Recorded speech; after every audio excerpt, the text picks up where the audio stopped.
Look, I am not a quitter. Oh, there is nothing like lighting a cigarette with a Zippo.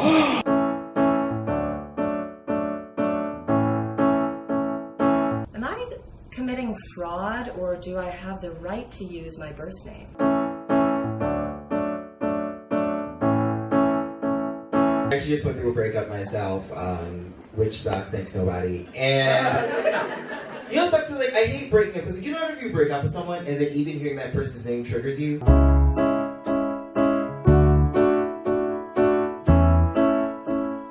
When that person shows up to Trump's inauguration and gets clocked in the face, I think that's good.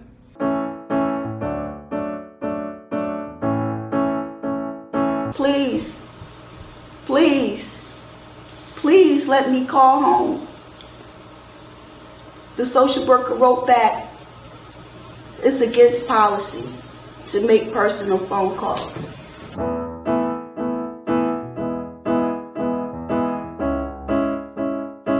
How can you tell a Puerto Rican bride at a wedding? Well, she's the one wearing something old, something new, something borrowed, something blue, something pink, something green, something striped, something checked, something polka dot, and definitely something leopard print. It doesn't matter who you marry if you are not secure in who you are. I understand why a lot of white people are calling the cops on black people, because, things that we do are kind of scary to you, you know what I mean? Like minding your own business. What do you want? The same answer every time. Dunkin' Donuts, pizza with everything on it.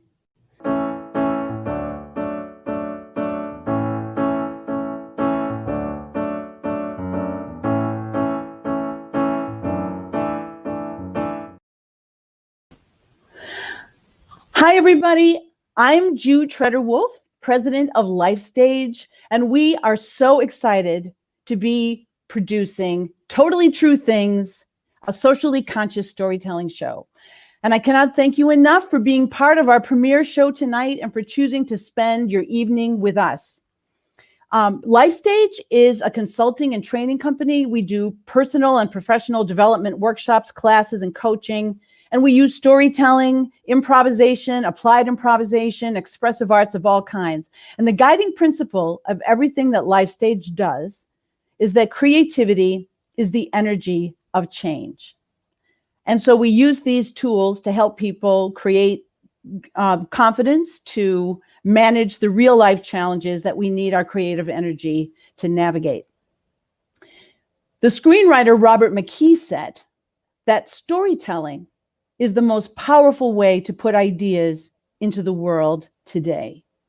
And tonight, you're going to experience a master storyteller, writer, performer, who has developed an amazing piece that he has performed at conferences, festivals, and theaters all over the world. And we are so lucky to have him here tonight. After the performance, he will be joining us for a discussion. We will have Suzanne Bachner, the director and developer of the piece, and John Martin, supervising public health educator for the Suffolk County Department of Health in New York. So now, I hope you have your popcorn ready. Have all your snacks right there, because you do not want to miss a minute of the remarkable Bob Brader in Smoker.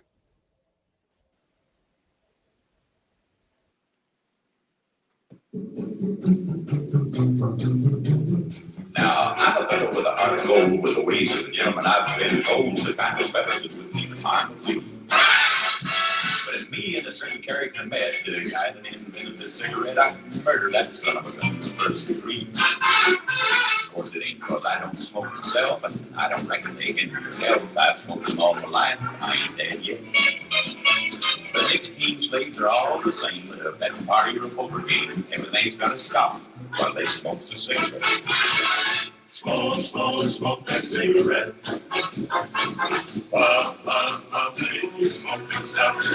They'll say years ago, gate that you hate to make you wait. You gotta have another cigarette. I'm sitting in an all-white room. It's got bright white carpets, white walls, and ceilings. I'm sitting in a folding chair next to Suzanne, and we're facing Luke, who is also sitting in a folding chair facing us. We are in couples therapy. Not because there's anything wrong with our relationship. We've only been living together for less than a year. No, this is to help us be better communicators in our relationship. And I have to admit, I am very distracted. Two things keep grabbing my attention. The first is my big toe. See, this all-white room is connected to a gigantic house that Luke and his wife Laura use every year in order to have these kinds of sessions. Before we entered the house, Luke asked us to take off our shoes. Now, I wasn't expecting this. And the small hole in my sock has become bigger since putting it on this morning, and my big toe is sticking out. No matter what I do, it will not stay hidden in the sock. The other major distraction is the only non-white thing in this room. A large window at the far end that looks out onto the California hills. It's an amazing view, just gorgeous. But I am paying attention and trying to get as much out of this as I can. This is not something I want to be doing in any way. But Suzanne is very big into communication, and she feels that her last few relationships may have been lacking in that area, and she doesn't want that to happen to us. Luke is in jeans and a t-shirt. He is very laid back, tan, the picture of health, and very soft-spoken. When someone says something to you that makes you feel bad, threatened, or angry, you need to take a moment and say, hey, what you said made me feel bad, threatened, or angry. Was that your intention? My first thought is, are you out of your fucking mind? I mean, who does that? And then when I get really angry, I can't even speak. I mean, the only words I can even mutter at first are, fine. It's fine. That is until the anger becomes too much, and I have what Suzanne calls an incredible Hulk moment. A burst of rage washes over me, and I'm like a thermometer that pops. I clench my fists, bite my tongue, and shake. Admittedly, this is not pretty. You know, after that, anything can fly out of my mouth, because when I get really angry, my mind searches for any nasty, horrible thing it can think of to say to the other person to make them feel bad and stop them from hurting or attacking me. I've never hit another person in my whole life. I don't believe in hitting. It's just not in me to do that. But when pushed, I can be a verbal machine gun. But this is also not pretty, but it's my defense system, and thankfully it takes a lot for me to get really angry and Hulk-like. So Suzanne and I are doing these exercises. When you say that, I feel hurt. Was it your intention to hurt me? I hear what you're saying. I understand how you feel. It was never my intention to hurt you. Okay, hey, you know what? That's going to come a lot easier with time, and the more you do it, the less formal it will seem. So, do either of you have any concerns in the relationship? I can't think of a thing. I'm just happy to be with Suzanne. I have something. I'd like to talk about Bob smoking. Bang! Suddenly I am trapped in this all-white prison, and I am no longer present at all. I mean, it's like I left the room and my mind is racing. I'm thinking, well, you never talked to me about this before. I mean, how fucking dare you bring this up here in front of this guy who has obviously never smoked a cigarette in his life? Of course he's going to take your side on this, and now it's 2 against 1. I can feel my thermometer rising. She doesn't really love me. She's trying to change me into someone she could love. My attention brings me back to the room for a moment as I realize that Luke is speaking to me. How would you feel about talking about this? Fine. It's fine. And with that, I'm back in my head again. Look, why doesn't she love me? What do I have to do to get her to love me? As that thought is in my head, 3 images flash through my mind. One of me as a child in the green life vest, another of me in a karate stance, and the last of me in a snowsuit soaking wet. Now these images flash, and the stories that go along with them rush through my mind at the speed of thought. When I was 7 years old, we got a swimming pool in my backyard. It was a 4-foot pool with a walk-around deck, and my father loved that pool. I didn't really know how to swim. I mean, I could dog paddle, and that was about it, and the pool was way too big for me to stand in. My mom got me a green life vest that zipped up the front and covered my whole chest. Once when we were swimming, my father grabbed the life vest by the shoulder straps and held me under the water. As I was flailing around, I could feel his hands on the shoulder straps holding me under. I kicked and squirmed but couldn't get free. I'm not sure if I kicked him or not, but when he finally let me go, I immediately went to the side of the deck and climbed out, coughing and crying. What are you, a fucking baby? Hey, you know what? From now on, we won't play in the pool together. You just stay away from me. He didn't talk to me for 2 days after that. The next time we were in the pool together, I let him hold me under. Kung Fu was one of my favorite shows on TV when I was 8. And I loved watching David Carradine come into a different town each week, running from the law and trying to stay out of trouble. They usually had 2 big fight scenes in that show. You know, one in the beginning and one they would build to for a huge finish. My father was a black belt in karate, and he had some amazing moves. After the show, I always wanted him to show them to me, to play with me. He would show me some moves and then say, "Come at me." Sometimes he'd forget we were playing, and I'd get hit really hard and knocked to the ground. Once when we were playing, he kicked me in the chest, and I flew against the wall and had a really hard time catching my breath. Mom made us stop after that. I hated fishing, and my father knew it. But after I turned 10, he always wanted me to go along with him. Well, he didn't really want me to go along, but it was a great way to show what a wonderful father he was. On this particular day, it was very cold. So cold that my mom made me wear my snowsuit. The suit was huge, but it kept me pretty warm.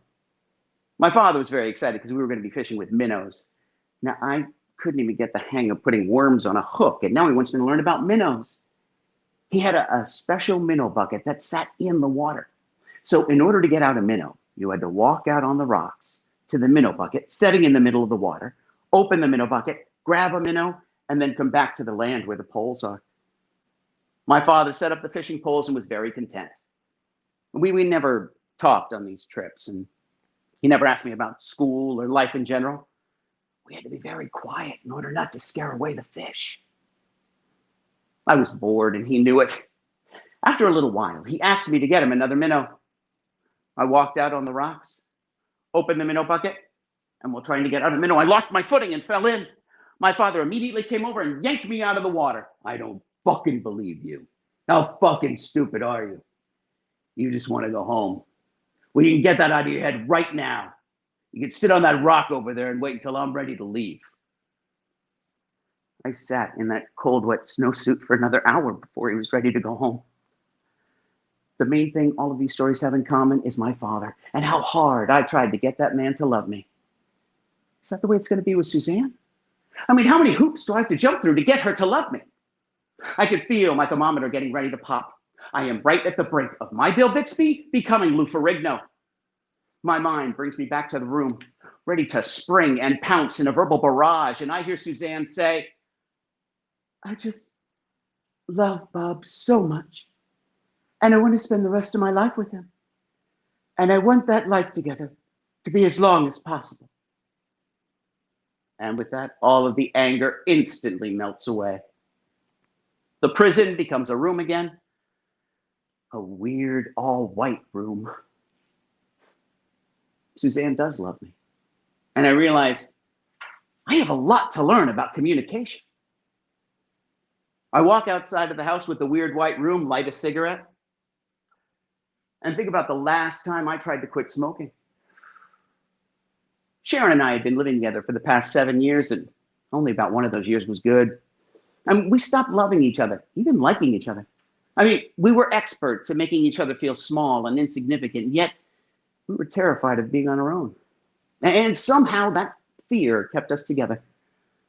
But one fight too many, and feeling like any kind of life would be better than this, I decided I needed to get out. And the more I worked at finding my own apartment, the more excited and positive I became. You know, I was so excited, I decided that once I moved into my new apartment, I was going to quit smoking. Now, this feeling grew as I started packing and noticing things that us smokers ignore. The gross film on all the posters, picture frames, and walls. Noticing the bright colors of the walls behind the posters and picture frames, and seeing just how dark the walls have become. I mean, no amount of scrubbing can remove those stains. And this same film is on almost all of the CD cases, and the books, and the bookcases. The more I cleaned and packed, the more I was sure that my new life in my new apartment was going to be smoke-free. I jumped on the first apartment I could afford. It was a small studio in Kew Gardens, Queens, and only 1 block from the courthouse. I'm not exactly sure why my landlord thought that was a selling point, but he must have, because he mentioned it about 5 times as he was showing me the tiny, damp basement that I was sure was about to become my new smoke-free home. Sharon decided to keep our old apartment. She even helped me move into my new one.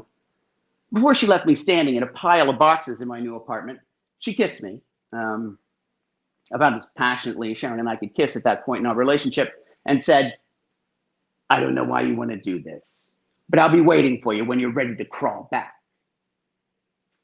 As I was smoking what I felt would be my final cigarette outside of my new apartment, an older lady walked past me and said those words that smokers hate. "Don't you know those things will kill you?" Why do people say that? Of course I know smoking isn't good for me. I know it can kill me. It says so right on the package. Look, when you're a smoker, you know the risks. You just don't want to think about it all the time, especially when you're smoking. I mean, no smoker wants to look at the cigarette they're smoking and think, is this the one that'll kill me? Or will it be the next one that'll be just one too many? So I replied to her the same way my father did whenever someone said that to him. You got to die of something. Day 1 and 2 of my smoke-free life are about the same. You know, unpacking and setting up my new apartment.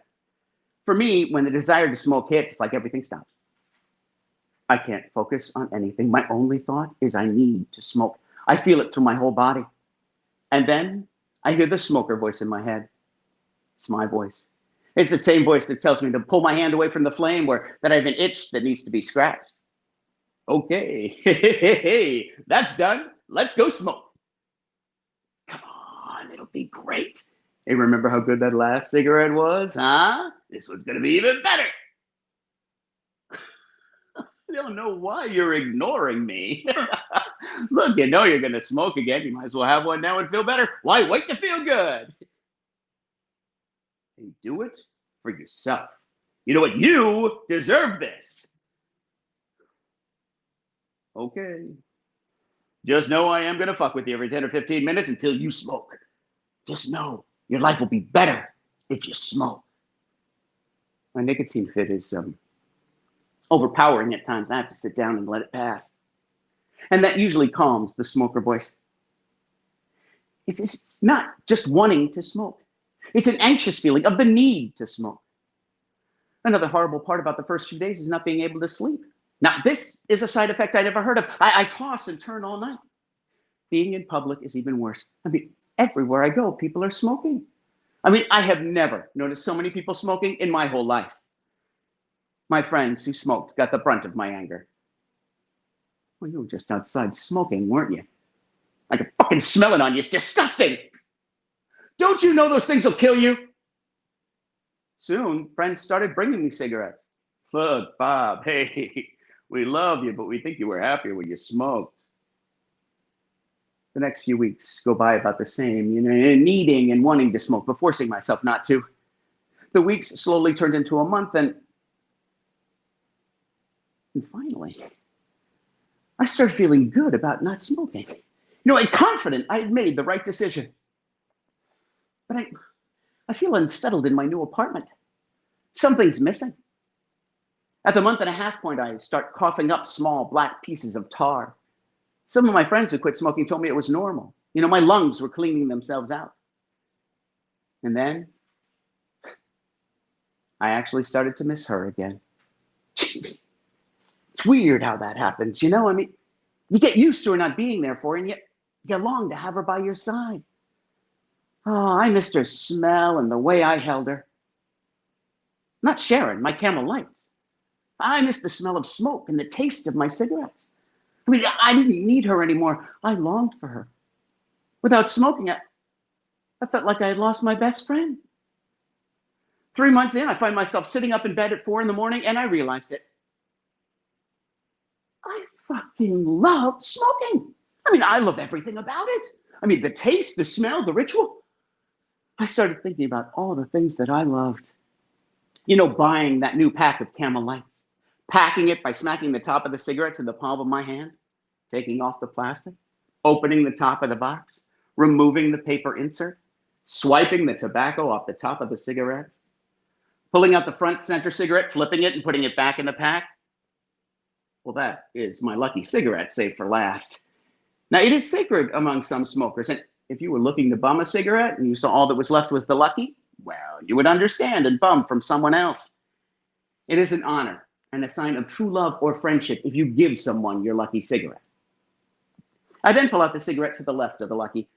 Don't want to know why I always go for the left, but I do. Pull out my gold Zippo lighter, set the tip ablaze, and I have reached pure smoking satisfaction. My father smoked 2 packs of cigarettes a day. My mom smoked while she was pregnant with me. I have been around smoke all my life. It doesn't smell bad to me. It smells like home. And then it hit me. I'm having trouble settling into my new apartment without that smell. That's it. That's what's missing. Over the next few months, I try to stay strong. But I find I'm crying myself to sleep some nights, missing the comfort of my sweet Camel Lights. 6 months in, and Sharon calls me. I can't wait for you to grow up anymore. I'm moving back home. Can I come over and see you before I leave? Sharon came over to my place the next day.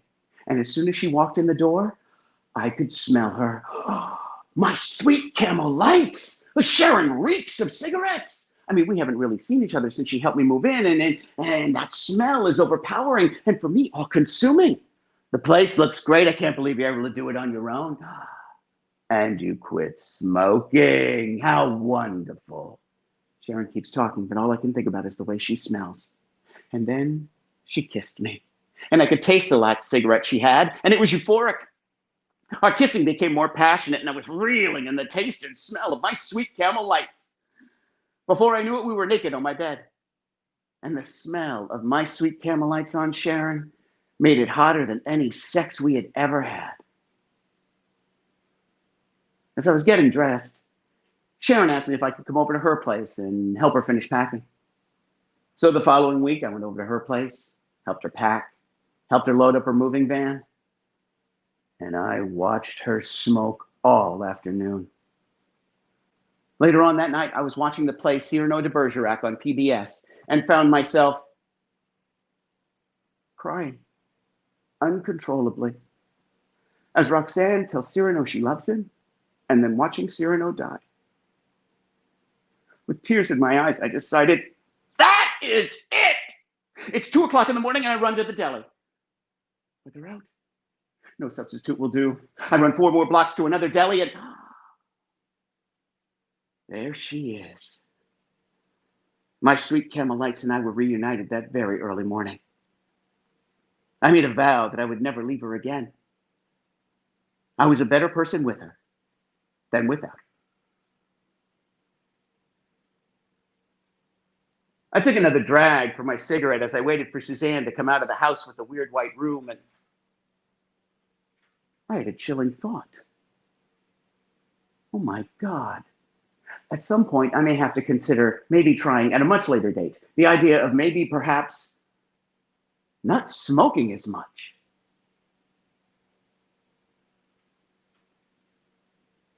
My father used to say, you don't have to love me, but you will respect me. And if you don't respect me, you will fear me. Fear is the emotion that won out. I was terrified of him. And because of that, I tried to be the perfect child. You know, I felt if I was good, the beatings would stop because that's what he told me. Why can't you be a good boy? Good boys don't get smacked. Make sure your room is clean or you'll get hit. Make sure you speak politely or you'll get hit. Be careful of the tone you use or you'll get hit. Never ask for anything or you'll get hit. Never touch anything that doesn't belong to you or you'll get hit. And never, ever talk back. Or even make it seem like you may talk back or you will get hit. It was like walking in a minefield, you know, never knowing what or when my father may find something I had done to be a punishable offense. So I tried to be the best boy I could be. I became the good boy. My room was always clean, spotless. I was always clean, spotless. At 7 years old, I was shampooing the rugs in my room. When friends came over to play, they had to take off their shoes before they could enter. I mean, everything had to be in its place. I soon stopped inviting friends over because they were constantly moving and touching things. But nothing I did seemed to work, and my father would always find a reason to lose his temper. I'd get hit, and he'd say the same thing again. Why can't you be a good boy? Good boys don't get smacked. One day, we were over at my grandfather's house. My father grabbed my hand as we were walking out the door.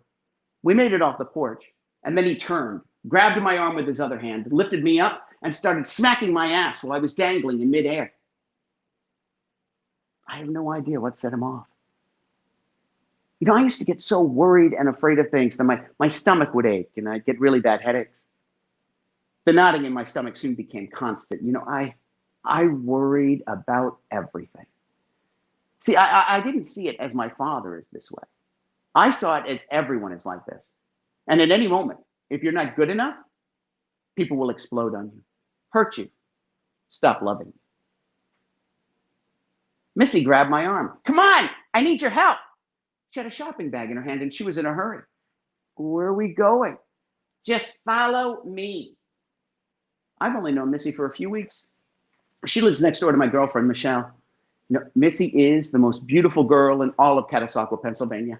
At 13 years old, she's the girl who hangs out with guys that work at gas stations. You know, guys that are going nowhere fast, but have lots of muscles and nice cars. She has beautiful long brown hair, is amazingly thin, and very sexy. So when Missy asked me to follow her, my 12-year-old mind didn't even think. I followed.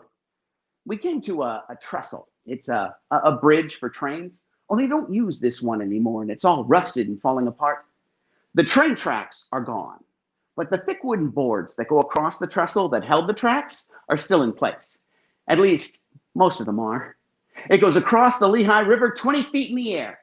We need to cross this. Keep your head down and watch the boards and you'll be fine. Hold it. Are you crazy? Boards are missing. Look, my uncle's hiding out and he needs this stuff. I think he stole something. Anyway, the cops are looking for him and he's hiding out on the other end of this trestle. Hey, are you with me or not? No one ever said no to Missy, and I sure wasn't going to be the first. I mean, she seems to have done this many times, and she's not afraid. Step, step, jump. Step, step, long jump. I think 3 boards were missing there. We walk a few more boards, and then Missy holds out her hand. Here's where we need to jump. I look and notice at least 5 boards missing in a row. We hold hands, jump together, and land safely on the other side. For about 50 more boards, give or take a missing one here or 2 there, everything is fine. And we make it safely to the center of the trestle. And then I suddenly notice that all the boards to the other side are gone. I am frozen with fear. And the only thing I can see and hear is the rushing water of the Lehigh River. We need to walk on the side of the trestle. There's a small lip on the side of the trestle where the boards were attached before they rotted away, and a tiny railing that looks more like a thin, rusty pipe. I grab hold of the railing. Thankfully, it's not too rusty. I try not to look down at the rushing water, and now I am terrified. The sound of the Lehigh is deafening. Inch by inch, we finally make our way to the other side. Missy's uncle is waiting below the trestle. She hands him the bag, and he tears into it looking for something. It's a pack of Marlboro cigarettes. He opens the pack, pulls one out, and lights it right away. He looks like he's been hiding for a long time. His clothing is all dirty. And that cigarette looks like it has just saved his life. He takes one more drag and runs off. For me, the trip back across the trestle isn't that bad, and I'm not as scared. As we're walking across the trestle, I asked Missy, why did you want me on this trip? I thought it'd be fun. And I never see my uncle by myself. Never. We make it to the other end of the trestle and Missy gives me a hug. It's nothing major, just a little hug, but one that I'll never forget. You want to smoke? Missy pulls out her pack of Marlboros. She's been smoking for a while. Standing with Missy beside that trestle at the age of 12, I had my first cigarette. Smoking started very gradually for me. See, I was still very afraid of doing anything that even seemed like it might be bad. But the more I hung out with Missy, the more I wanted to rebel against that good boy I had become. It started very small. I stopped shampooing my rugs. I started inviting friends over to the house. I stopped minding if they touched things. It took a whole 3 months for me to have another cigarette with Missy. See, it scared me a lot because my father never wanted me to smoke. Don't ever start smoking. I catch you smoking, I'm going to sit you down at that table over there, force you to smoke a whole pack. Better yet, I'll make you eat a pack of cigarettes. We'll see how much you want to smoke after that. But you smoke. Do as I say, not as I do. You don't want to be like me.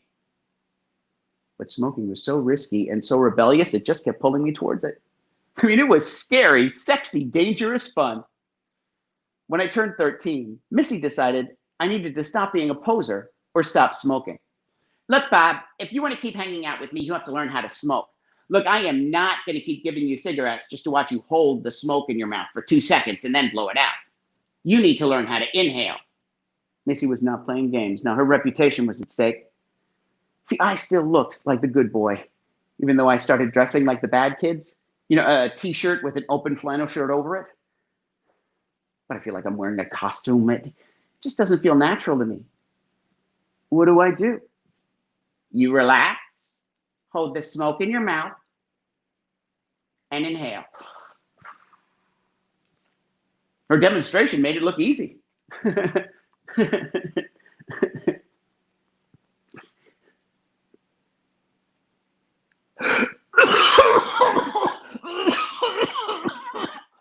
That was terrible. It gets easier. She was so right. And after a few weeks, I found I wanted to smoke more and more. I started taking 1 or 2 cigarettes from my parents' packs, but they smoked Kent 100s. And my friends and I smoked Marlboro Reds, the Rebel cigarette.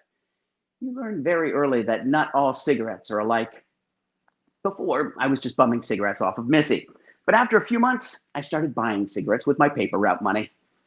Oh, I was learning how to be one of the bad kids. And I was rebelling against everything I was. And I was watching Missy and her friends very carefully to make sure I was rebelling as perfectly as possible.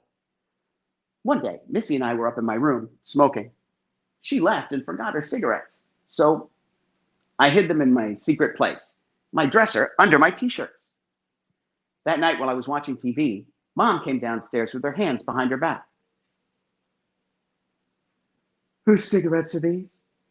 Oh, you know what? Those are Missy's. She left them here. Then whose are these? She held out the other pack. I'm not one to lie to my mom, so I said, those are mine. Well, I don't like this sneaking around. If you're going to smoke, smoke. Look, I don't like it. But I know I can't stop.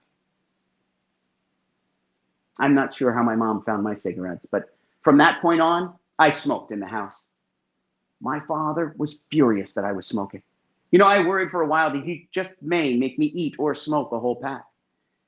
But then that year for Christmas, he got me the only Christmas present he ever got me. My mom bought all the Christmas presents. My father hated Christmas. But that year, he got me a carton of cigarettes. It was a turning point for me. I was no longer the good boy. I was a man who smoked. Smoking also helped with the fear. I mean, it calmed me down. And while the fear was still around, smoking helped subdue it, if only for a little while. It also became the thing that bonded our family. It truly was the only thing we did together as a family. We sat around, we watched TV, and we smoked together. It's the only time I ever felt any kind of connection with my father. You know, I was quite content to be a smoker. I mean, most of my acting friends smoked, and I felt like I had found my group. My people! And I belonged. But slowly, things started to change. More and more people were becoming health conscious, and fewer people were smoking. When I went to Disney World, I found I could only smoke in certain hidden, out-of-the-way, secluded places in the park. I felt like they were trying to shame me for being a smoker. You know, like my smoking is going to destroy the happiest place on earth.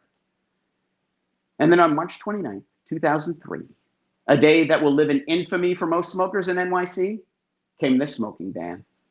I mean, no more smoking in bars and restaurants in New York City. I was working for a restaurant bar called Sam's in the theater district at the time. And at 11:58 p.m., we all light a cigarette and curse the ex-smoker Michael Bloomberg for taking away our smoky bar just because he didn't want to smoke anymore. Most of our anger came from the fact that he still smoked cigars and didn't have a problem with the cigar bar staying open. But after the ban, I noticed even more people quitting smoking.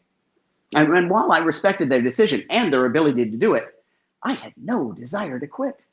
I mean, even when I found myself the sole smoker in many shows, my desire lived on. Look, I am not a quitter. Soon I started seeing more and more ads on television telling people to quit smoking. I mean, the main problem with these ads is that they are not geared towards smokers. I mean, many of them showed people with, missing limbs or heart disease or cancer, all from smoking. The true denial of the smoker is that we do not believe that those things will ever happen to us. I mean, I watch those commercials on television, and all I feel is sorry for the person in the ad. I mean, I never felt those things could ever happen to me. Never. Hey, smoking is something I do for myself. How could it ever hurt me? But after Suzanne planted that seed in the weird white room, I felt like I wanted to quit. You know, for some reason, the whole idea of quitting became extremely important to me. We were on tour at the time, and I decided that after the last show in the tour, I was going to quit smoking. I mean, it seemed logical to me because I felt like I'd have less stress after the show closes.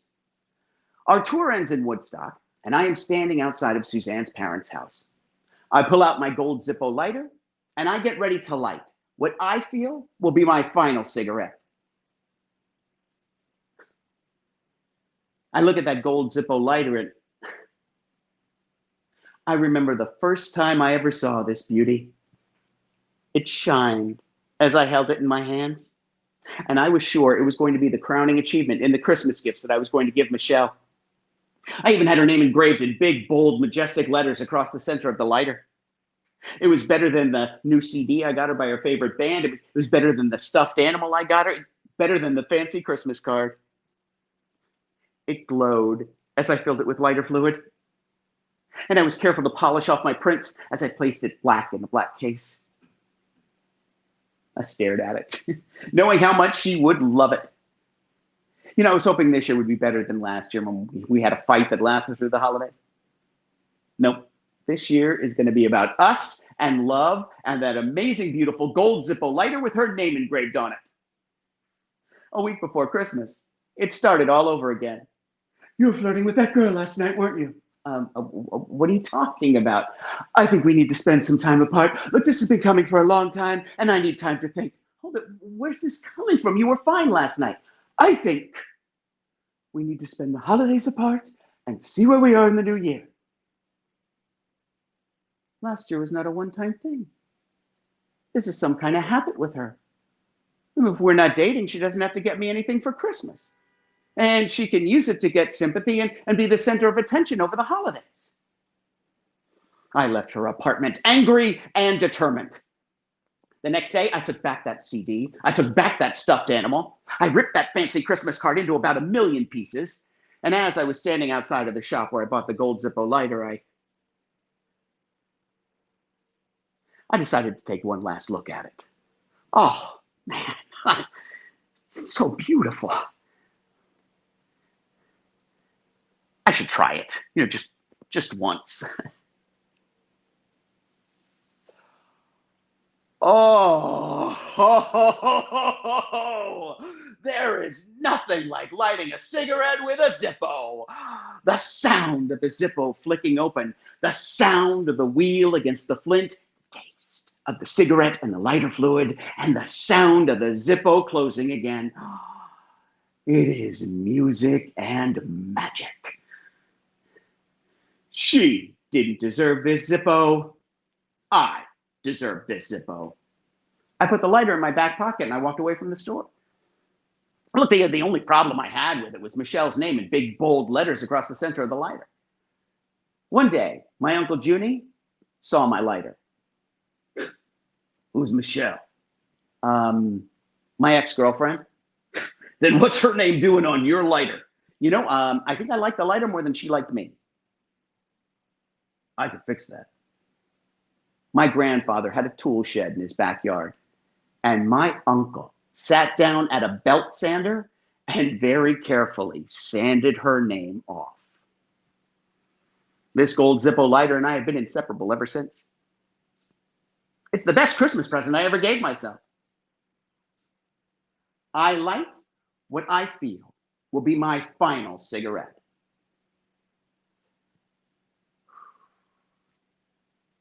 I stare at that cigarette and think, how can something so small have such a hold on me? Look at how tiny and insignificant you are. I'm more powerful than you. I know I am. Take another drag. Start to feel really good about my decision. You know what? I am going to be healthier and stronger without you. Take my last drag. And drop the cigarette in the Dixie cup I'm using as an ashtray. As soon as that cigarette fizzes out in the water at the bottom of the cup, a wave of panic washes over me. Oh my God, I'm on a cigarette. Holy shit, that really was my last smoke. Why the hell did I stare at it for so long? I mean, how many drags just burnt away? I should be able to have a do-over. That way I could appreciate every last second of it. My mouth goes dry. And I start thinking about my life as a smoker. I think about meeting Mark Matthews outside of the theater and sharing a cigarette together before we go into audition for a children's show that's going to tour all over Pennsylvania at different schools. And how that cigarette bonded us so much that we were cast together for the tour. I recall walking blocks away from the school so that the kids wouldn't see us smoking. I think about working for Microsoft and being offered a full-time job with my boss outside smoking together. Hanging with Patrick Martin, my acting teacher, smoking, and having him tell me that he'd like me to have a part in his next production. Flirting and talking with almost every girlfriend I've ever had, smoking together. Suzanne is the first woman I ever dated that didn't smoke. I think about writing the show, Spitting in the Face of the Devil, and smoking so much. I had to empty the huge ashtray on my desk every night before going to bed. The nights of crying and feeling so alone, and the only thing that seemed to help was smoking. I recall being so broke, I had to collect bottles and cans from the garbage in order to get the deposit to have enough money to buy a pack of cigarettes. Or being in college and being amazingly broke. So in order to smoke, I would go to the student library, which had a student smoking section. I'd grab a book and pretend to read. As soon as someone would light up, I'd ask to bum one. Hey, I made it through a whole semester like that. Going through the ashtray at home, looking for long butts that still had a few good drags on them, lighting those up and smoking them down to the filter. How am I going to be able to function without my coffee and cigarette breakfast? How am I going to be able to write without my smokes? How am I going to be able to perform without my post-show and pre-show smoke? Not to mention the added euphoria of the after-sex cigarette. This is a terrible idea. What the hell am I thinking? And the smoker voice in the back of my head just starts screaming over and over again. You will never feel that good again. You will never feel that good again.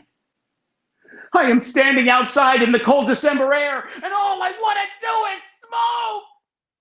Thankfully, I know myself, and I knew this would happen. So a month before I decided to quit, I booked myself an appointment with a hypnotist. Look, I'm not sure if it'll work, but you know what? I am willing to try anything in order to quit smoking. See, I knew the patch wouldn't work for me. I've seen way too many of my friends go from needing cigarettes to needing the patch to ever think it would work for me. I also didn't want to try Chantix because everyone I talked to who tried it told me that smoking made them nauseous after a while. Look, if I was taking a pill that made me nauseous when I smoked, I would stop taking the pill and keep smoking. I wish I could be more like my mom. She woke up one day and said, I don't want to smoke anymore. She threw her cigarettes away and never looked back. I am hoping that all I have to do is make it through the next few days without smoking. I take a few deep breaths and head back into the house. Look, I know what is about to come from the last time I tried to quit. But I feel like I can do it, as long as I can keep the fear from my mind. The first day is even worse than last time. I mean, I can't hardly focus on anything. My only thought is I need to buy a pack of cigarettes. My hand keeps going to my back pocket in a Pavlovian response to my desire to smoke. I can't sleep, and I can't drown out that nagging smoker voice in the back of my head screaming, "You will never feel that good again."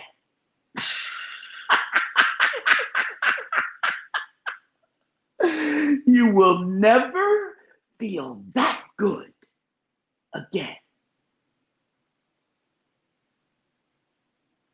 The hypnotherapist's Manhattan office is more like a beautiful apartment with hardwood floors and gorgeous furniture.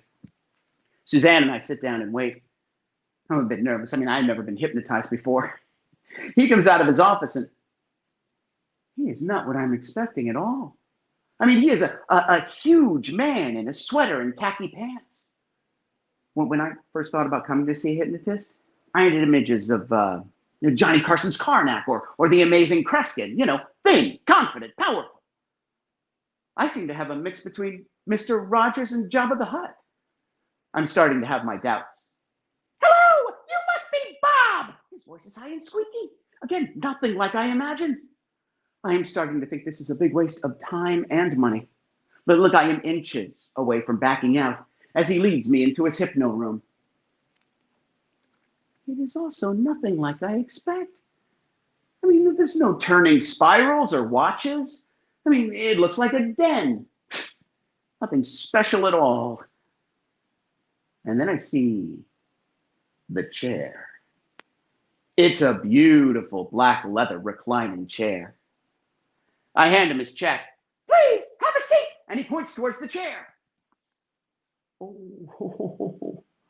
Oh, it is even more comfortable than I thought it would be. And it still has that new leather smell.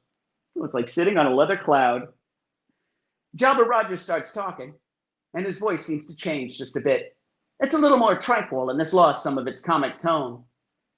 "Now feel your right arm sink into the chair. It is light as a feather." Now, I'm not exactly sure what to expect, so I'm trying to stay as alert as I can, so if something does happen, I'll be ready for it. He goes through relaxing each part of my body. The more he talks, the more relaxed I feel. Oh, I'm so comfortable. Then he has me visualize that I'm floating through a door. Oh, it's so easy to do in this amazingly comfortable chair. My mind starts to drift. When is he going to bring up smoking?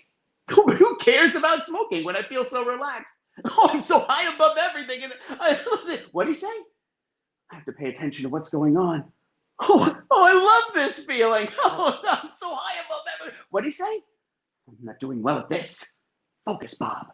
Try to pay attention to how light you feel, like a feather floating.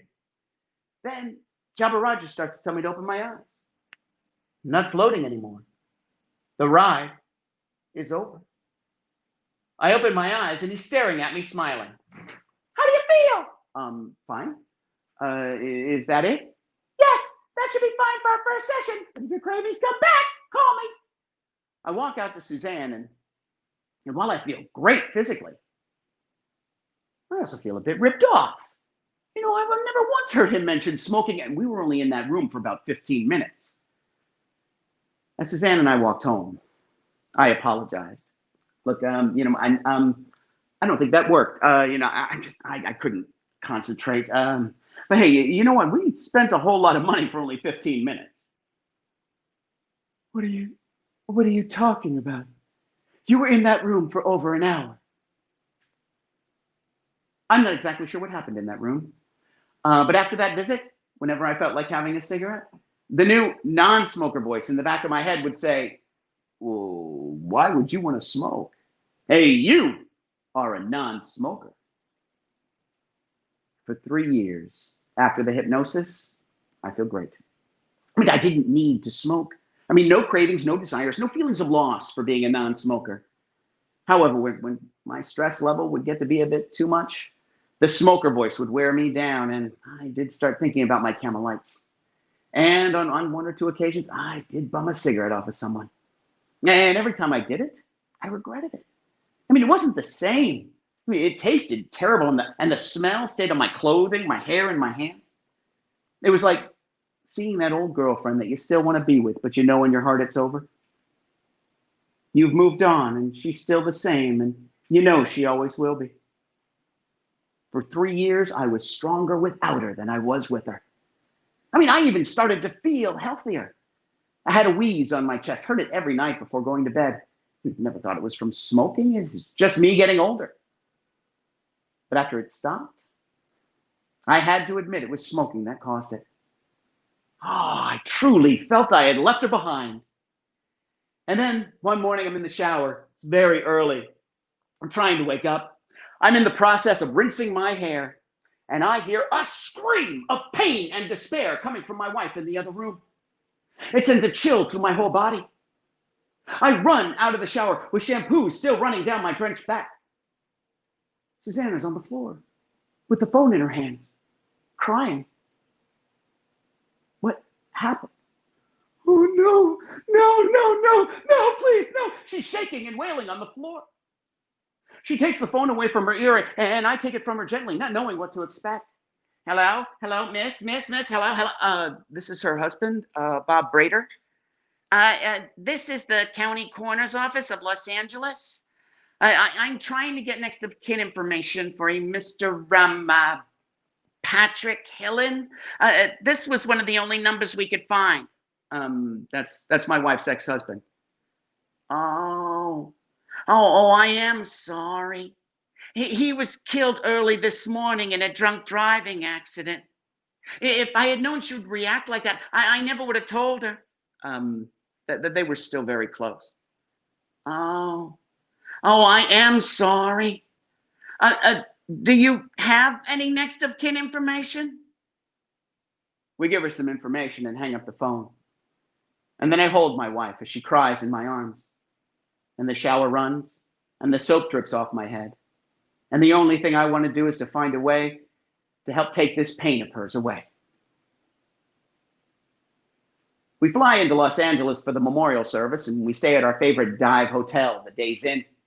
It's cheap, in the heart of Studio City, and close to everything that's going to be happening over the next few days. The next day, we drive to the memorial service. It's on a rooftop in downtown Los Angeles. The first hour for me is a barrage of people I am being introduced to.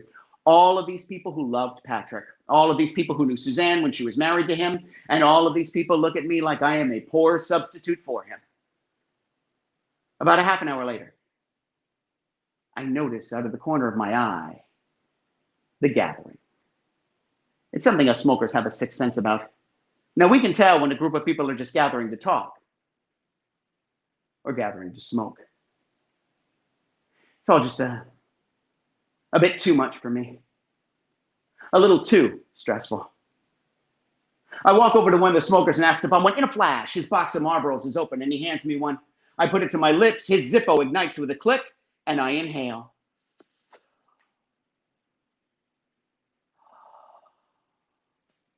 She is here for me.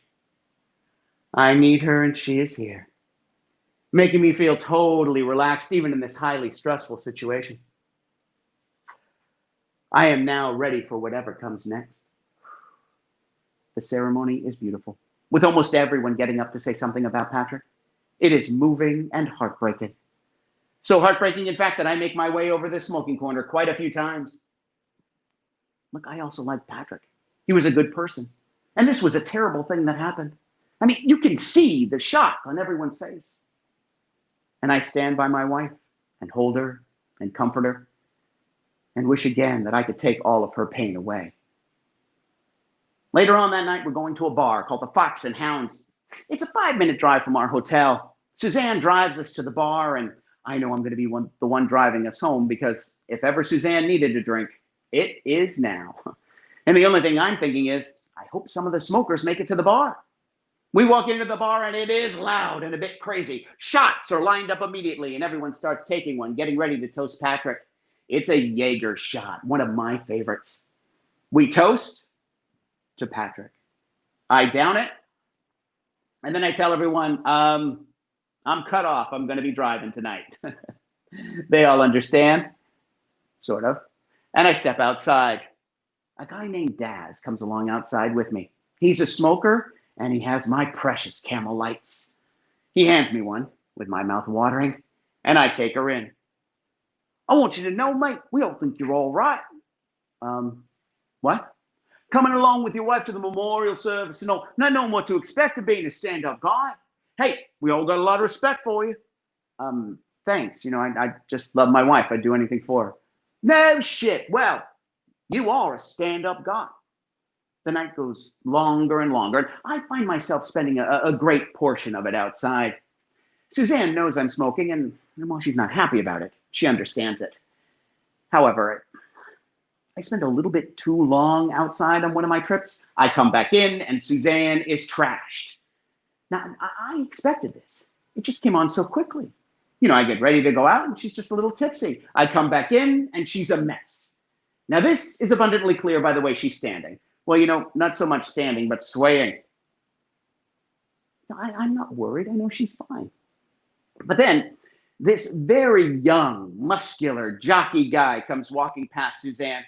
She eyes him up and down and says, "You're fucking hot. My God, you're sexy." I immediately go from that stand-up guy to that asshole. I am washed in a sea of red, and I'm starting to get a bit angry. And here's my wife hitting on some kid in front of everyone I don't know, who don't think I should be with her anyway. I walk up to Suzanne and say, honey, I think we need to leave. I don't want to go. I'm having fun.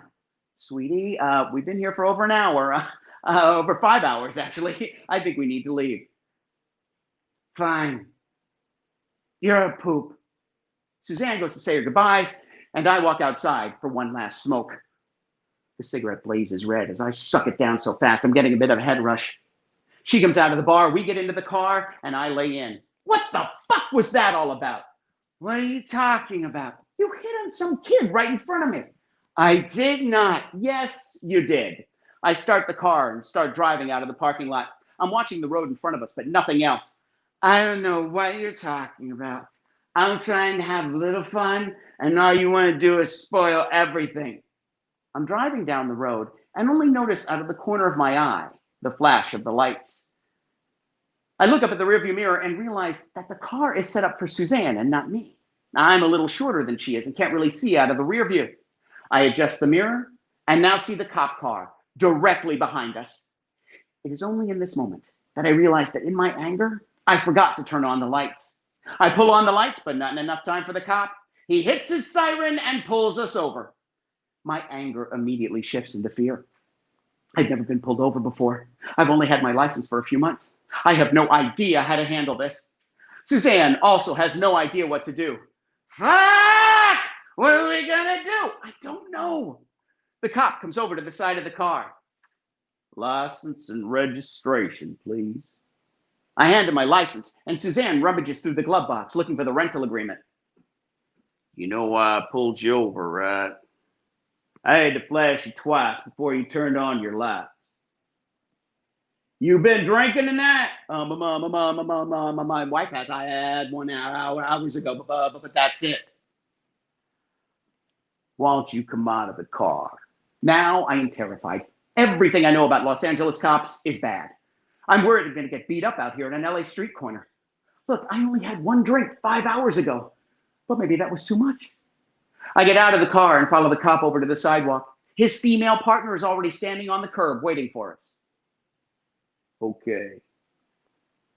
I want you to stand on 1 foot and count to 50. Don't want you to count out loud, only in your head. You tell me when you get to 50. I am in super high fear mode. No one prepared me for this. I mean, there was nothing in the driver's manual about how to handle this kind of situation. I can feel the adrenaline coursing through my body. I start counting, but I am counting at the pace that most New Yorkers walk. 1, 2, 3, 4, 5, 7, 8, 9, 10. When I get to 50, the cop gives me that "I knew you had too much to drink" look and says, "Well, I only made it to 35. How much you say you had to drink tonight?" Why don't you sit down here in this curb till we decide what to do? I'm just terrified. I've never been pulled over before. So every other time you got away with it. Honestly, I'm not drunk, just terrified. Where are you staying? Right down the road at the Days Inn. What brings you to LA? My wife's ex-husband was killed by a drunk driver. We're here for the memorial service. Oh, shit. Now, his female partner hasn't said a word since this whole thing started. Comes over, grabs the cop by the arm, and takes him over to the other side of the car. They start talking, and then he comes straight over towards me. Look, you haven't been drinking. Then why didn't you see me flash you twice? My wife drove the car to the bar. And as we were leaving, we had an argument, and in my anger, I forgot to turn on the lights. And the parking lot was very bright, as well as the street. I also didn't check or adjust the mirrors, and that's why I didn't see you flash. It was all just a big mistake. Well, you seem to have calmed down. Can you stand up? I get up, and the cop comes over and puts his hand on my shoulder. 2 very important things. 1, whenever you get behind the wheel, always check your mirror. Should be the first thing you do. And 2, never drive angry. Sure way to get yourself in trouble. Now, you seem okay to drive. I'm going to let you go. Thank you. Thank you so much. I really appreciate that. I get into the car, and Suzanne's freaking out. What's going on? What's happening? Are you going to prison? It's fine. Everything is fine. I start the car and start driving up the road, and the cop follows us all the way just to make sure I'm telling the truth. As we turn into the hotel parking lot, he honks as he drives by. I park the car, and Suzanne and I get out and start walking towards the hotel entrance. I have never needed a cigarette as badly as I do at this moment. I put my hand in my jacket pocket, and I have a half a pack of cigarettes. Well, I was supposed to return them to Daz at the bar, but in all the craziness, I forgot. I pull one out, light it, and relax. Thank you for being here for me, Camelites. As I'm outside smoking, I realize something. Communication is more than just talking. It's about knowing the person you're communicating with. Suzanne is yelling loud and clear that she needs me by her side in order to make it through this painful event. So, for the rest of the trip, I slow my smoking down because I realize that Suzanne needs me more than I need my Camel Lights. After that trip, Suzanne and I start communicating much more with each other. You know, maybe not in the way that Luke intended, but we tell each other everything. And we are open and honest with how we're feeling, and I am honored to call Suzanne my partner and my wife. However, staying away from smoking after that trip is difficult. See, smoking has always been about connections with me. You know, it's a way to connect with other people, even a way to connect with myself. You know, I was no longer standing around awkward, not knowing what to do with my hands. It's a way to kill time if I was early, a way to be alone with my thoughts. But most of all, for me, I didn't want to lose the only connection I had with him. I mean, we never shared a cigarette together, but we smoked together. The only thing he and I ever really did together.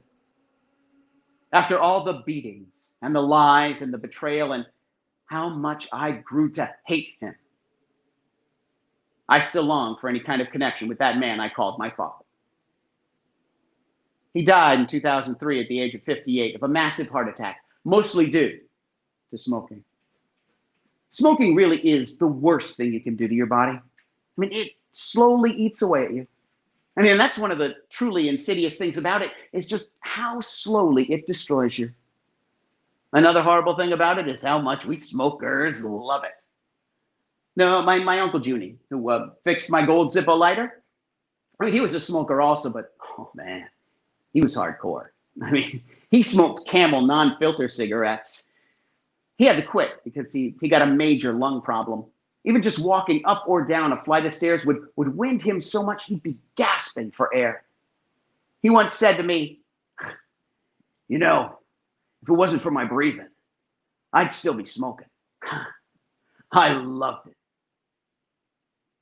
The scariest thing for me about his statement was that I understood it totally and completely. I just had to find a way to quit. And like most smokers trying to quit, I had to find something that would help relieve some of the stress. A friend of mine recommended indoor cycling, and look, I have to admit, now, the idea of taking a spin class never appealed to me. I mean, I was looking for a good cardio workout to help with the stress, and never thought I could get it from just riding a stationary bike. But I decided to give it a try. I'm shown to my bike, taught how to set it up, and clip my rented shoes into the pedals. The music starts blaring, and the instructor has us doing things like push-ups on the handlebars and crunches and all of these core building exercises. I mean, it's a total body workout. She's also yelling out these encouraging statements.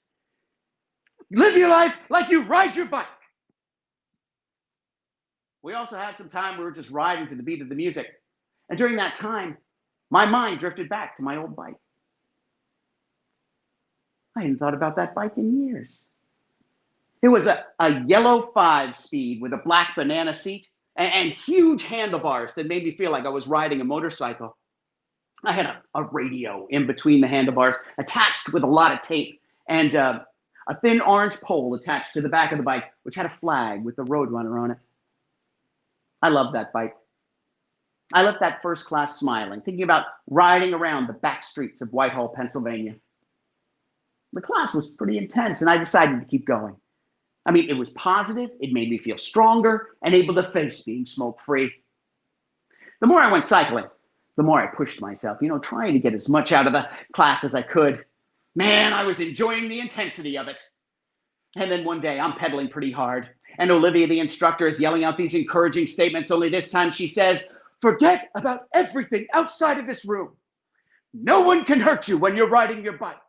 And with that, I am no longer in this room.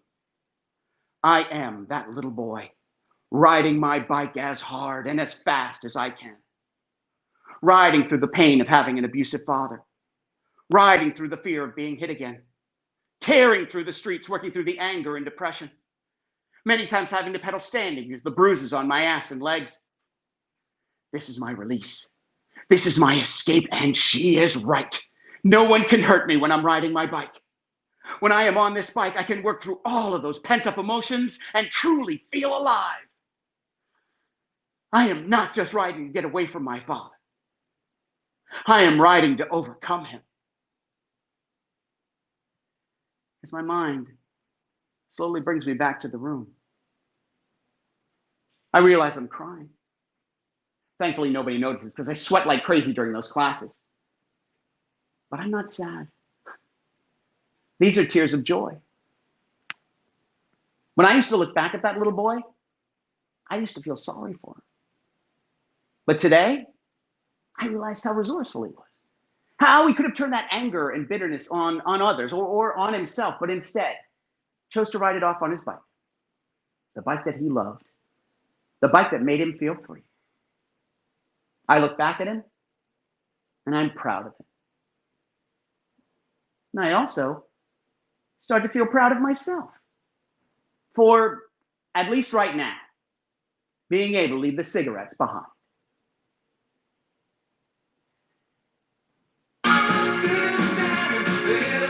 Thank you so much. Thank you. I really appreciate it. Thank you.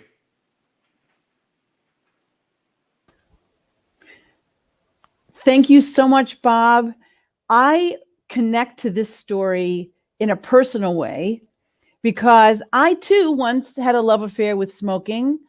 I started smoking when I was 15, and I didn't understand the complexities of this kind of addiction until I quit when I was 22. And then again when I was 25, and when I was 28, and when I was 30, and when I was 32. And every single one of those quits brought up different kinds of grief and loss and other kinds of issues that I had no idea were interwoven with that addiction, with smoking. So I was so grateful when Bob came out to a smoking cessation program that I ran in a workplace wellness program out here on Long Island, and performed this show with the full commitment that you just saw for participants in the smoking cessation program, because it really reached them in a way that no lecture ever did. Now, I'd like to introduce my co-facilitator and co-designer of that program, John Martin, supervising public health educator for the Department of Health in Suffolk County, New York. Hi, John. Hi, Jude. Well, that was an awesome show. Absolutely. Awesome. Wasn't it? I've seen that show so many times and think back to, all the changes and the discussions that we had as a result of that show among people that were trying to make a change. And I get something new out of it every time. Awesome, Bob. Awesome, Bob. So I think of a quote, I think of a lot of quotes when I'm watching Bob, but this one where it says, when we try to pick out anything by itself, we find that it's hitched to everything else in the universe. And that's exactly what Bob's show brings up for me, that, and with addiction theory, that, that there's connection and that there's change and that there's growth, and that Bob holding on to his past glories interfered, with the changes that he needed to make. And we have relationships with everything, we have it with people and pets, we have it with drugs, we see that connection. The brain likes that, right? With the Handbook of Interpersonal Neurobiology by Daniel Siegel, or this one I've been really reading lately, Live Wired, it's called, by David Eagleman, an inside story of how the brain is always changing. It speaks to the idea that what we get used to something, and our brain wants us to. It looks for patterns. So we wrap our mind around it, we absorb it. We actually have neuronal pathways that change to accommodate that. And this is true, especially when it comes to relationships with people. That if you have a loving relationship with someone and they go away, there's a loss. You break up. There's a divorce, perhaps you lost them to death, that immediately following that, you swear that you see them, that you hear them, you could still smell their cologne, their perfume, someone has a tone of voice and you think they're there, you miss them, you don't even see how you could get up in the morning and go on, or when you come home, there's nothing to look forward to. And those are all things we describe from a broken heart in a relationship that's gone bad.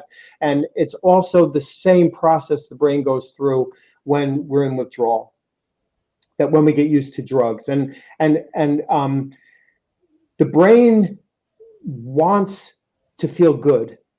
And it figured out that the best way to feel good is to accommodate the drug that you were taking. And in Bob's case, it was nicotine, right? And there's a really good analogy. Let's pretend that I really can play guitar. I cannot. But if I did play guitar and I'm up in front of an empty room, and just then someone comes in and sits down, I feel good. And they like the show, and I feel good. And I start thinking, I'm going to do this every day. So the next day, I put out a couple chairs, and they get sat in, and I feel great. And so the next week, what do? I put out more chairs, and more people come in, and I feel good. And the brain works the same way. If it gets a hold of something it feels good about, it creates receptor sites. It creates more chairs in that room for that behavior, that drug, or that person, and whether it's food, or whether it's sex, or whether it's workaholism, whether it's extreme exercise, or whether it's a drug, your brain will accommodate it and make room for it, which is awesome of the brain to do that for us. But then one day I show up with my guitar and nobody is there. Nobody comes. Zero. Chairs are empty. But I've just created 20, 30 chairs for them to sit in. And the chairs are waiting and no one comes. And that is quitting. That is divorce. That is a relationship that has left. And what is left behind is a brain that must adapt. And it can. We know it can. And we even have stages for that, right? The stages of change. And you might have heard these. There's when there's a change to that occurs, we break it down to pre-contemplation. That means you're not looking for change. No, thank you. And Bob talked about that really well. I have no interest in letting cigarettes go. And then he went to that hypnotist, and contemplation is the next stage, where he's thinking maybe he will quit. He doesn't see himself as a quitter yet, but maybe, but there's some ambivalence. And then there's preparation. You learn the skills. Your will is there, so you learn the skills to maybe plug in to make this change, last. And Bob didn't necessarily prepare well on his changes. He just went into them, and then they came back to haunt him, because when he went into the action phase, where you actually start implementing your plan, and the maintenance phase, where you protect what you've created, and the change is kind of occurring self-propelling, he went straight into relapse. He would go from into action, back to relapse. And relapse is a process. It's not an event. It's things catching up with you that you probably should have tweaked. I have a brief story. I struggled with alcohol and other drugs for a long time in my early teens. I sobered up, and I was sober good 14 years from all drugs. And then I picked up weed, and I started really smoking a lot of weed, and it was interfering with my relationship. So I agreed to go to counseling, and the psychologist, I told him everything I was doing, and defended the weed. I said, like Bob, this helps me. It makes me feel good. I do know the stages of change. I'm in contemplation, and I have a lot of ambivalence because I don't think I want to go prepare for quitting. I get more out of it than I give up. So I've been honest. Weed is with me for good. And the shrink, I hate him to this day for saying it, and love him for this to this day, said, anybody that's addicted tells themselves fundamental lies. And I said, I'm very honest, and I don't think that I'm telling myself any lies. What are they? And he said, I don't know. You're going to have to figure that out. Well, it took a year, and more losses and personality changes, and I figured out what the lies were. The first lie was that the weed was helping me. And the second one was that nobody noticed. And those were lies, because it wasn't helping me, and everybody was noticing. And so when I made that change for good, it involved conflict. It involved discomfort. And why wouldn't it? Anybody that's ever been in any kind of change, from recovery to exercise to eating styles, there's conflict, but there has to be. You said it brilliantly. Creativity is the energy of change, but conflict inspires creativity. It has to. Conflict has to be there, right? Two hands rubbing together. You have to let go of an old way before a new way starts, and that's an uncomfortable phase to be in. And if you haven't prepared well enough, like Bob at that funeral, you're sitting duck for bad things to happen. So growth comes from conflict, and growth starts at the edge of your comfort zone. You can't be doing the same old behavior and find a new one. You can't steal second base if your foot is still on first base. That kind of idea. And I saw a study. Some nuns were tracked over time, living in the convent, going about their worship, and their brains were looked at after their passing. What they found was many of the nuns had Alzheimer's disease, but it did not show up in their normal living daily routines. And it didn't, because even though the brain physically was getting smaller from a disease, their constant service to others and connection to others, constantly stepping out of their comfort zone and going into areas where they wanted to help someone that was in pain, gave them the neurological functioning to live a full, happy life. And I think that's an awesome way to look at growth. And there'll always be waves, but we can learn how to surf on them. So I think, with Bob's brilliance and his show, people change because they're on fire, and people that are on fire inspire others, and I think Suzanne in her show next week that you'll watch, you and people like Bob, when you're on fire, help someone else out, Speaking of Bob and Suzanne, let's bring them into the room. Bob and Suzanne, let's have them join us. Thank you so much, the two of you. So this is, of course, our artist, Bob Brader, Suzanne Bachner, who's the director and developer of Smoker, also Bob's partner in art and in life. And let's talk a bit about, so it was a delight for John and me when we were working in this smoking cessation program to have a true storyteller and artist come out and share with people the complexities of this kind of change. So Bob, could you speak to that, what that was like to share this with people who were really not ready? They were in what John is describing pre-contemplation. Well, I wrote Smoker because I really wanted to talk about the fact that people don't realize that this is a drug. People constantly talk about this as a habit, and it is so much more than that. And I wanted to talk about that kind of hold that smoking has over the smoker. And when when I was performing for those classes, I mean, you could definitely see it because we would be in conference rooms at like 9 o'clock in the morning with fluorescent lights going, and these workers who some of them were getting off of work, some of them were getting ready to go to work. The last thing they want to do is sit down and have a conversation about smoking, and a lot of people, I mean, you're performing to faces like, very unhappy that they had to be there.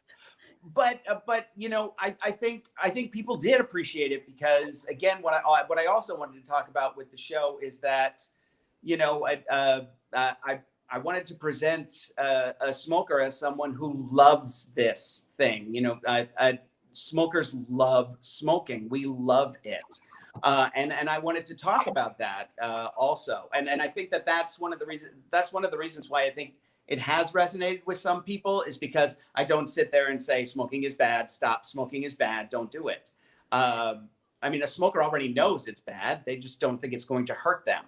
Well, I agree with you. And, some people feel shame about smoking. And I, for one, really, when I was smoking, I really liked it. And I thought, and my best friend and I would sit around talking about people who just didn't get it.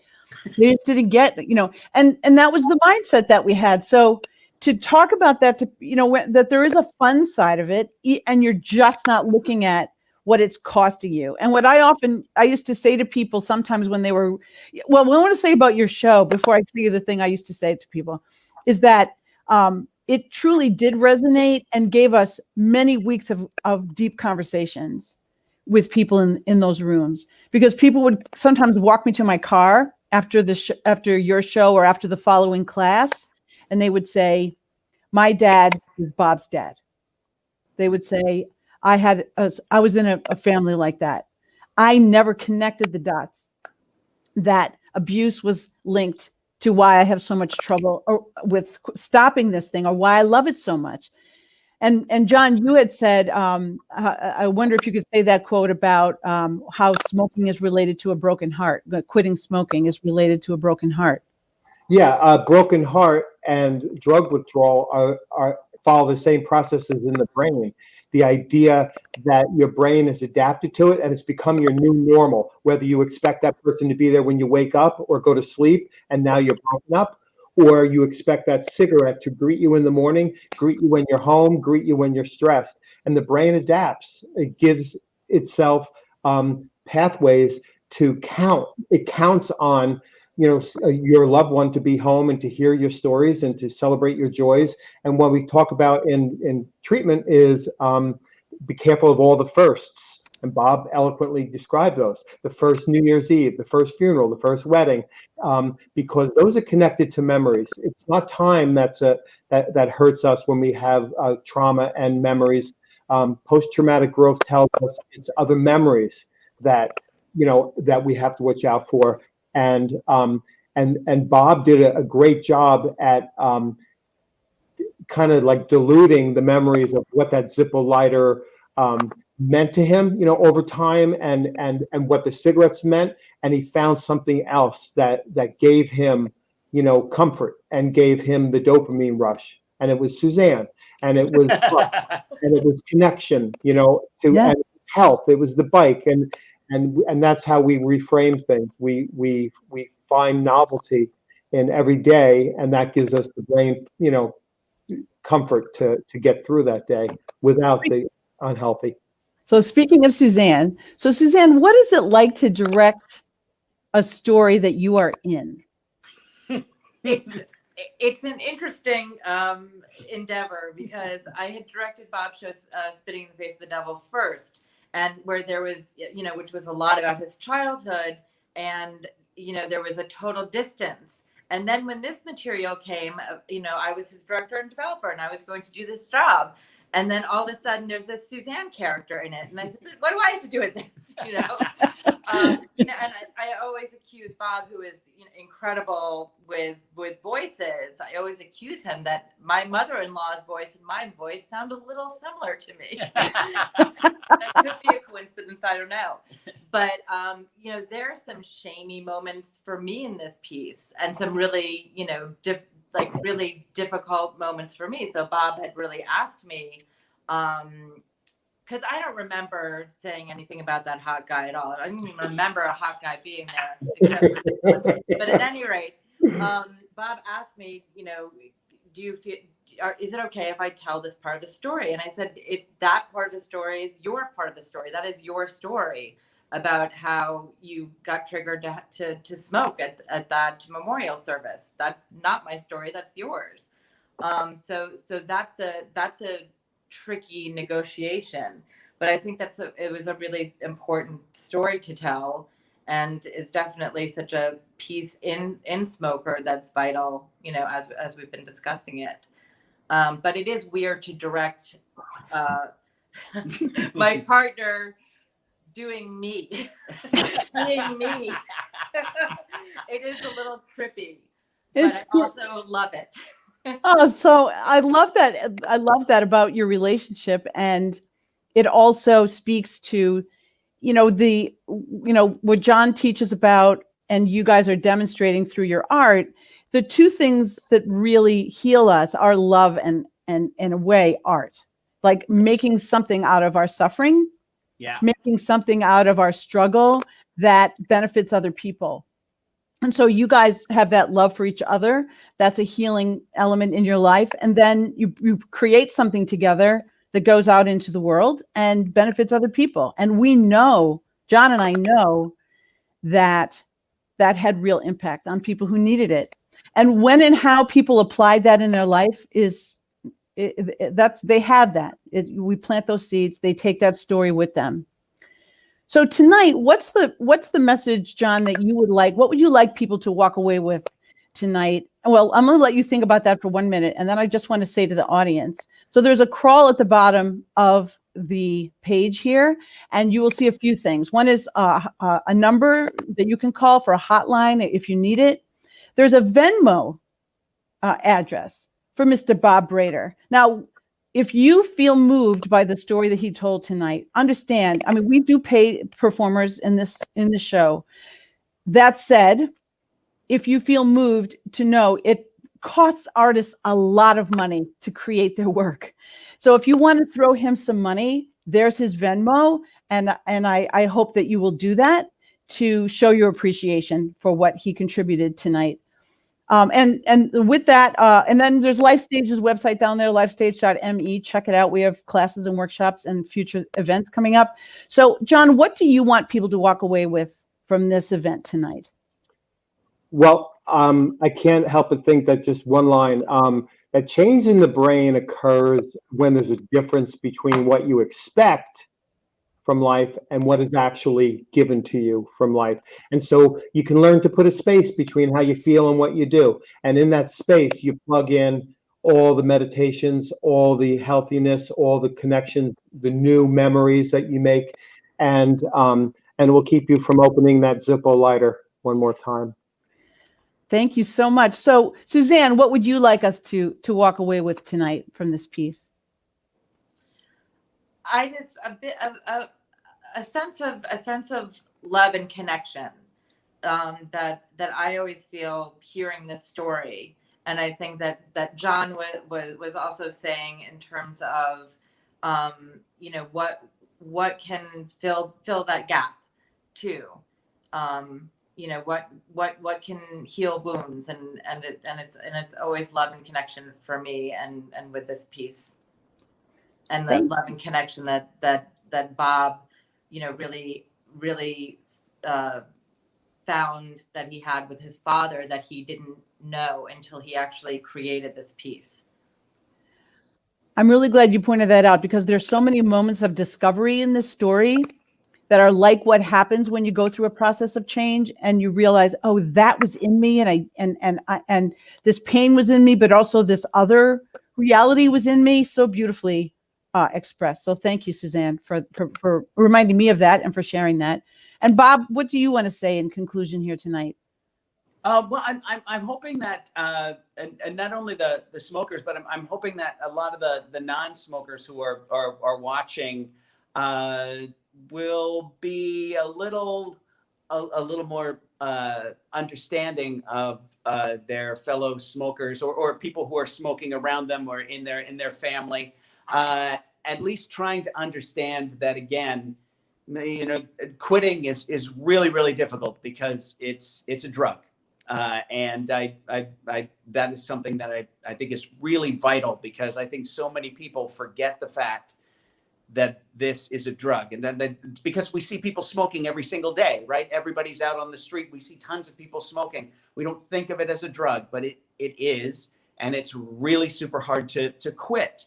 So as someone is trying to quit, understand that it's a process, and it will take time for them to quit, and try to be a little forgiving when they mess up and go back, but they're, as long as they're trying and making an effort, look at that and understand that they're really trying to deal with something that is really quite difficult. Beautifully said, and so important that we have compassion for people wherever they are in their narrative, in their own story of change, whatever that might be, and that there are these things people are going to trip over, and they have to work it through. And your story really brings that out in a wonderful way. Thank you. So thank you so much, guys. Next week, we will be able to see the beautiful and brilliant Suzanne Bachner once again, because next week we are featuring a show that she wrote, an autobiographical show called The Good Adoptee, and performed by Haley Palmer. That is next Thursday, the same time, 7:30 p.m. I look forward to that evening, and we bid you good night and see you next week. Good night. Thank you so much. Love you guys. Thank you.